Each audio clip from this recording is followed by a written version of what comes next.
আজ অর্থাৎ 17ই ডিসেম্বর 2025 বুধবার। পরশুরাম আজকের নায়ক সিরিয়ালের এপিসোডটি বেশ টান উত্তেজনায় ভরা। নমস্কার সুপ্রিয় দর্শক, আপনাদের সবাইকে স্বাগত জানাই সিরিয়ালের সাতকাহন ইউটিউব চ্যানেলে। আমি আপনাদের বলবো এই পর্বের মূল গল্পের হাইলাইটগুলি সম্পর্কে। আজকের পর্বের অন্যতম প্রধান আকর্ষণ হল পরশুরাম এবং কর্ণের মুখোমুখি সংঘাত। পরশুরাম সরাসরি কর্ণের ডেরায় হানা দেয় অথবা তাকে কোনো গোপন জায়গায় আটকায়।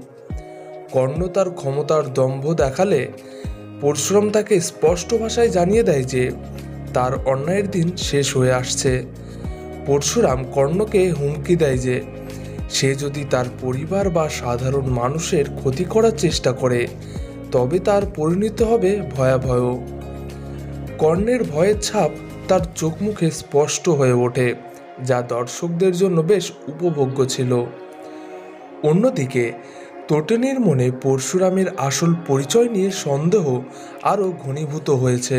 সে কিছু সূত্র পেয়েছে যা তাকে ভাবাচ্ছে যে পরশুরাম আসলে তার খুব কাছের পরিচিত কেউ হতে পারে।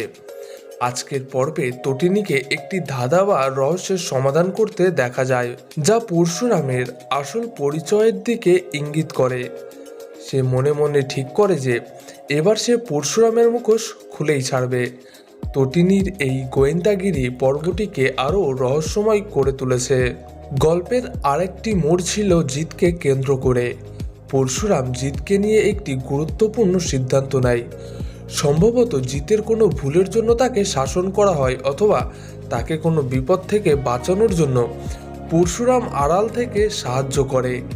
তটিনী জিতের বিষয়ে পরশুরামের এই উদ্বেগ লক্ষ্য করে, যা তার সন্দেহকে আরও উস্কে দেয়।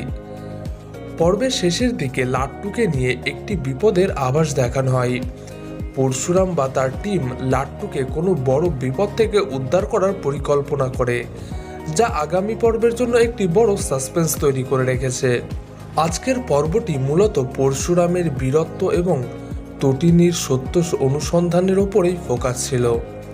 কর্ণ আপাতত ব্যাকফুটে, কিন্তু সে নিশ্চয় নতুন কোনো চক্রান্তর ছক কষবে। তটিনী কি শেষ পর্যন্ত পরশুরামের আসল পরিচয় জেনে যাবে?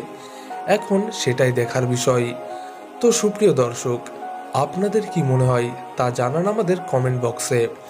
ভিডিওটি ভালো লাগলে অবশ্যই লাইক ও সাবস্ক্রাইব করে আমাদের পাশে থাকুন। দেখা হচ্ছে আগামী ভিডিওতে। ধন্যবাদ।